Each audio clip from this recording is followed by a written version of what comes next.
We want to tell you about a blunt prediction this morning from California Governor Gavin Newsom. He says a return to life as normal in that state will not happen anytime soon. Hundreds of people protested California's stay-at-home restrictions at the state capitol in Sacramento yesterday. But in an interview you'll only see on CBS this morning, Newsom says more patience is needed. Governor, the last time you were on our air, you said you worried people would become fatigued with the social distancing guidelines and the restrictions. It seems that fatigue has set in, to judge by the protests. What's your message to those protesters? Stay safe, stay healthy, not only for yourselves, but your loved ones. When you come home, if you haven't practiced physical distancing, be careful when you see grandma and grandpa. And focus again on the fact that we're all in this together. President Trump has expressed sympathy with the protesters, even cheering them on in some respects. Do you share that sympathy, if not exactly the president's language? Well, I share the empathy of frustration that we're all living through something we've never lived through in our lifetime, and the need and desire for all of us to get back to work and to some semblance of normalcy. Can you say from where you're sitting at this moment that the worst is over in California? No, because if we all pull back, we could see a second wave that makes this pale in comparison. I can't say that. Honestly, that's determined by the act of 40 million Californians stepping and continuing to meet this moment. ICU numbers are beginning to flatten, but we're not seeing yet the significant decline that we need to see ultimately to toggle back. But we are committed to a process. We've socialized that process, and we are leaning in, working with 58 counties across the state to make sure that we do it together in a thoughtful and strategic way. I understand the timeline for easing restrictions is still a work in progress, still a little bit hazy. It's dependent on what people do today.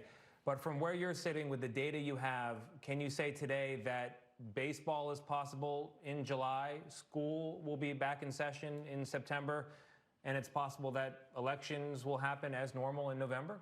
Yeah, I don't know as normal, and none of the above as normal. I think that would be unrealistic to assert.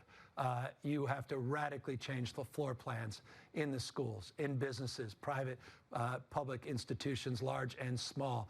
We're going to have new protocols and procedures, temperature checks, people wearing face coverings across the spectrum. But the idea of tens of thousands of fans coming together across their differences, high-fiving one another, hugging each other after a base hit or a strikeout is not something I'm anticipating anytime soon. It sounds like what you're saying is life as we knew it is gone until such a time when there's a vaccine or herd immunity. You got it. I mean, it's not that complicated, or incredibly successful and viably distributed treatments. I don't anticipate that normalcy that many of us wished for happening anytime soon, but we will begin to toggle back, to put a little dimmer switch up, and begin to change the way we currently are conducting ourselves from a full lockdown stay-at-home order to one that is more prescriptive, targeted, and strategized. Here you are preparing people for profound changes. I don't hear the same message from Washington, D.C.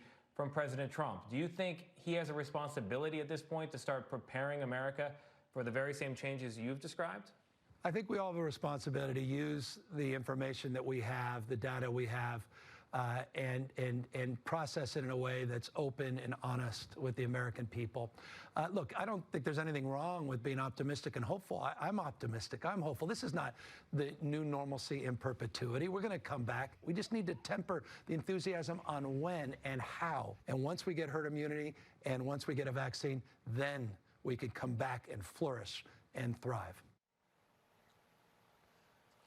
Boy, but, you know, herd immunity or a vaccine, that could be many months or more than a year off. So when it comes to being open and honest with the American people, the governor of California seems to be trying to do so. Like many other governors, he also said he would like to see more federal support in testing, not with the facilities. They have enough facilities. What they lack, Gail, is the supplies, swabs and the like.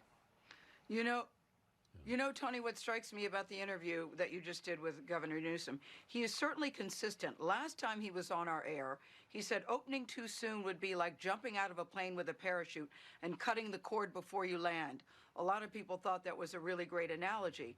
And the latest poll shows that people hold on to what Dr. Tony Fauci says about when this should reopen. And he has said all along, the virus determines the timeline, not anybody else.